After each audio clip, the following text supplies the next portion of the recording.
Hey there, Prairie Plant Girl here. Today we're starting the greenhouse because I want to give you a little update on the potatoes that I planted in pots about 6 weeks ago. You can see they put on a ton of growth. I've topped up the soil in them a little bit.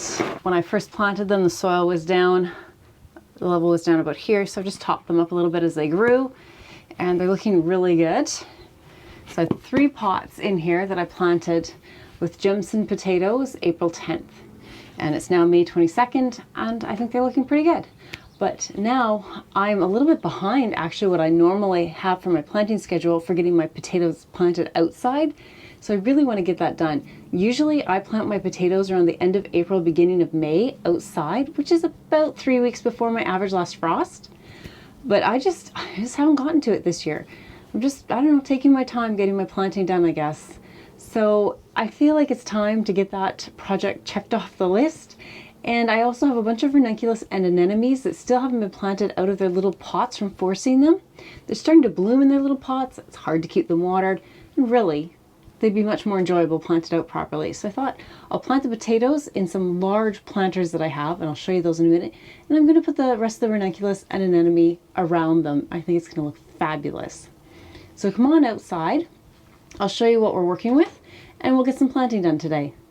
So right over on that side is 4 of the pots we're going to be working with. So I'm just standing at the door of the greenhouse where we just were.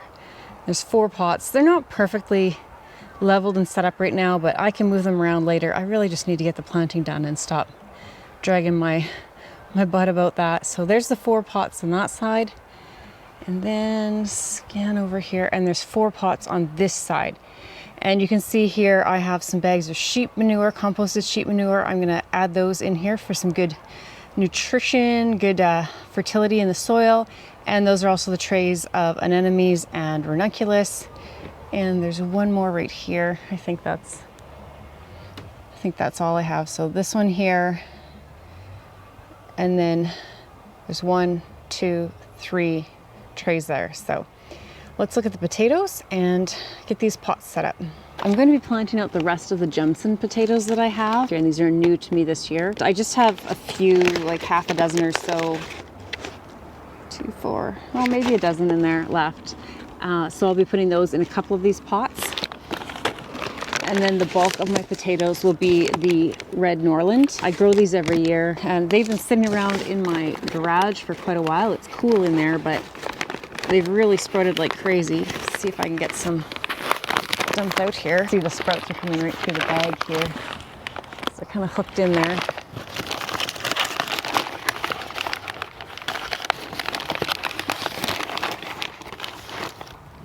So here's one of them now.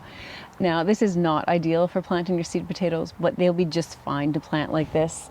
The sprouts are still pretty tight. They're not really long and spindly, but it has really softened up and used a lot of energy building these. But they should just pop real quick when I get them in the ground.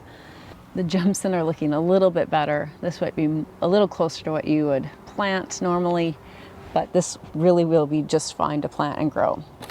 So when you're planting seed potatoes, if this is new to you, you're just planting basically a potato tuber. You can replant your own stored potatoes. Or if you've had trouble with disease and issues like that, then you might want to buy certified seed potato stock, and that just gives you the cleanest seed potatoes with less chance of having any diseases in them to start with. And then you can just plant them right in the ground like this, usually down about 6 to 8 inches. And if you have a really large potato, even this size, you can these are the eyes, these sprouts, or what you call the eyes, and this is where the plant is going to grow from, and you just want 2 or 3 good sprouts. So this really has 1, 2, 3, 4, 5, 6 on it. So I could cut this in half, let the cut part heal for a little bit, dry out a little bit, and then I could plant this and have 2 plants, or you can just plant it like this. It doesn't matter, and you can cut it into as many pieces as you want to get those couple of good sprouts. So that's all I'm going to be doing as far as planting these. I don't think there's any real big ones that I'm going to bother even cutting apart, but I haven't really studied the bag. And potatoes are pretty heavy feeders, so like I said, I'm going to be adding that composted sheep manure, and I'm going to be adding a little bit of bone meal. The bone meal really helps with good root development and that's all what potatoes are basically, is a root. It's a modified root called a tuber. So bone meal is really high in phosphorus, which helps to get good root development. It also has a few of the other nutrients, so it's a good overall fertilizer for potatoes. They also like good steady moisture when you're growing potatoes, and the more sun you can give them, the better. And really, other than that, potatoes are pretty hardy and carefree. They can get some diseases like scab. That can be kind of helped by having an acidic soil, but not overly acidic, and good fertility. And like I said, starting with good quality potato seed stock instead of reusing potatoes or just taking potatoes from the grocery store that might not have been checked for disease. Another thing with potatoes that you might find is hollow heart, and that's when you cut in and it has like a hollow spot or sometimes a big black spot in the center of the potato, and that can be mitigated by good even regular watering. If you let your potatoes dry out completely and then you just deluge them with water, just flood them with water and then let them dry out and then flood them, that they can be more prone to that, because then they'll have a huge growth spurt and then they stop, and then they have a huge growth spurt and they stop, and that can kind of cause that hollow heart and the darkness in the middle. The other thing that you might find with your potatoes is potato bugs, and they're just little red kind of beetle things on them. I think some of them might be yellow. I haven't had them, luckily, in this yard. In my old space, all I would do was go through with, I just carry around a little dish of soapy water, and when they're really young, really small, you just pop them off. I mean, you can at any stage, but the sooner you get them, the better. Just pop them off into a dish of water, they drown in there, and they're gone. And if you stay on that, they won't get to do much damage. They'll just eat the tops off your plants. They don't harm the potatoes that are underground, except for the fact that if they eat the tops off too soon, the plant doesn't have energy to put into building potatoes down under the ground for you.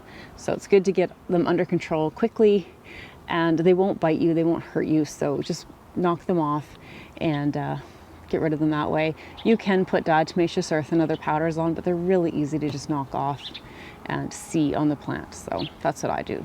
So I'm just gonna come in here, I'm gonna add in, I have 4 bags of the sheep manure, so I'm just gonna mix it in around these. I'll probably have to take some of the soil out of some of these pots. I'll just spread it out between these pots, add a little bit of bone meal, and then I'll get planting.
Okay, so you just saw me plant the Gemson, what was what was left of the Gemson in those far 2 pots there.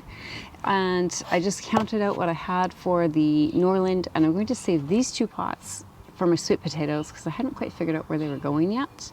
So I'm going to skip over these 2 pots for right now, and we'll go back to the original 4 that we started at, and we'll get the Norland planted, and I'll show you a little closer what I'm doing to get them planted up, and then we'll get the ranunculus and anemone in these pots. It's going to be fabulous, I know it is.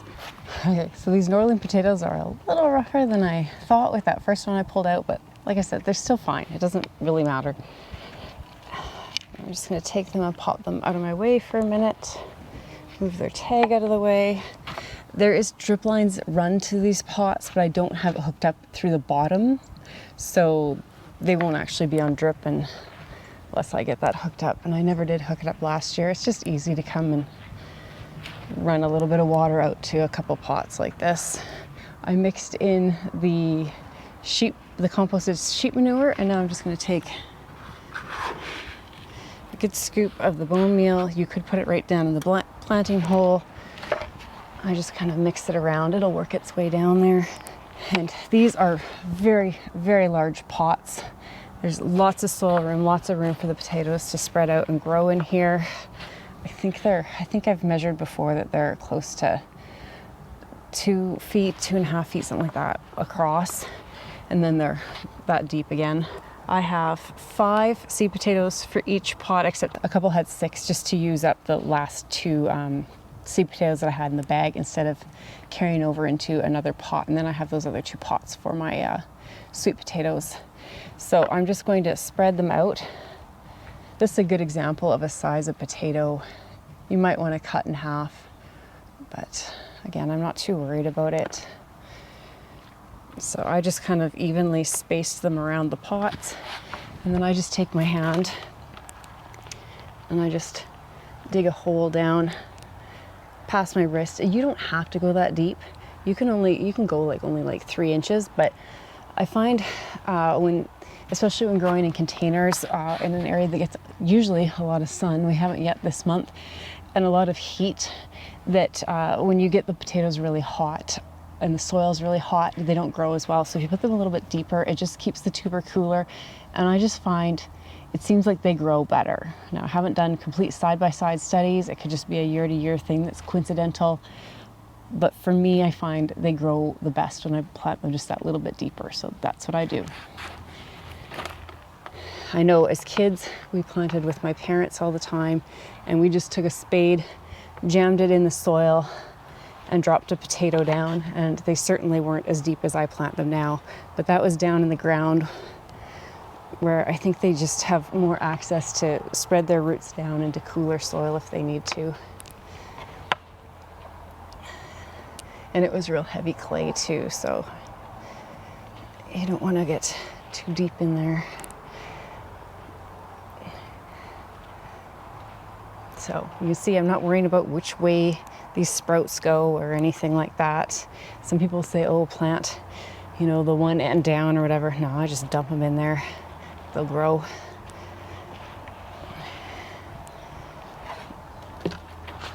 They'll come up just fine. And then I'm just going to take my tag, and I just use chalk markers, and I have like chalkboard paint, seasoned chalkboard paint on these stakes, and then I can just write down what I'm growing in here and how many I planted, and I put the date, and then I'll just put my stake in, and then when I go to harvest, I'll know and I'll remember better, because it's easy to forget. You think you'll know what you planted in each pot, but you don't. So, and actually I wrote that down wrong even, because I put 6 potatoes in this one.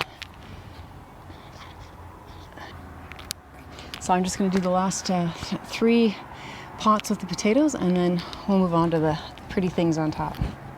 And you may have noticed I couldn't handle the pots being all wonky anymore, so I lined them back up.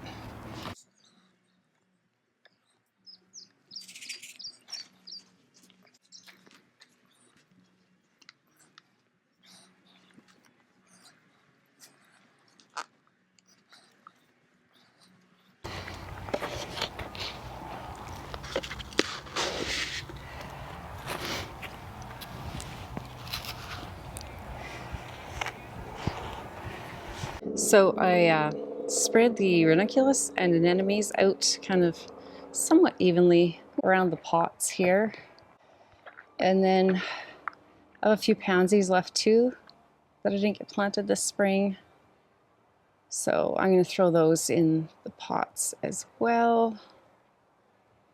And I will put flowers in these 2 pots, even though I don't have the sweet potatoes ready to go in them yet. I'll just work the sweet potatoes around them when it comes time to do that. I just have a mix of colors of the anemones and the ranunculus. You can see a lot of the anemones are already wanting to bloom, and the ranunculus just need to get planted up and get out of their pots. And then I have, I think, 3 different varieties of pansies, Ocean Breeze, Matrix, and Frizzle Sizzle, I think, is what I have. And I'll just stick a couple in the middle of each pot and just see how far they get me.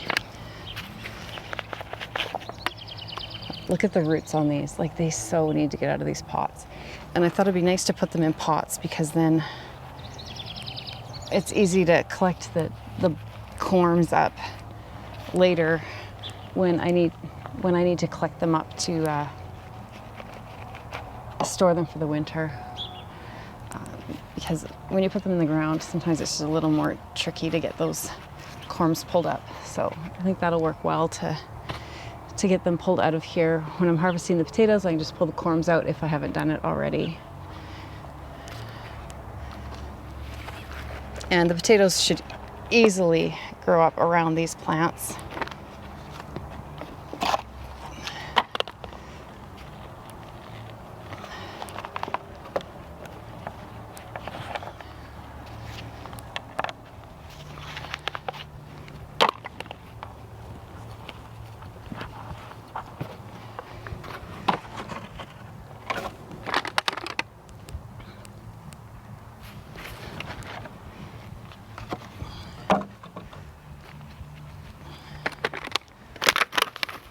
So it'll be a real color mix, but I think it'll be pretty. Just have some color in here while we wait for the potatoes to come up. And by the time the potatoes are coming up and sprouting and doing their thing, it'll probably be getting hot out by then, and a lot of these plants will be kind of fizzled out anyways. So this, I think, it'll be the perfect combination. Pansies might stick around and get kind of buried by the potatoes, but otherwise everything else is going to be kind of done its big show anyways. So there's 1 pot. I'm just going to do the other 7, and then I'll show you the final results in the end. I'm really happy with how these turned out. I'm thinking the pots are looking great. They'll be perfect for growing the potatoes in. I'll put a link to a video of a potato harvest out of these pots about 4 years ago. Great harvest. They do really well for that. And I think just putting the flowers in here is just going to make it look just that much nicer right until the potatoes really get going and felling in. I don't mind the look of a potato plant, but I was getting tired of looking at these empty pots.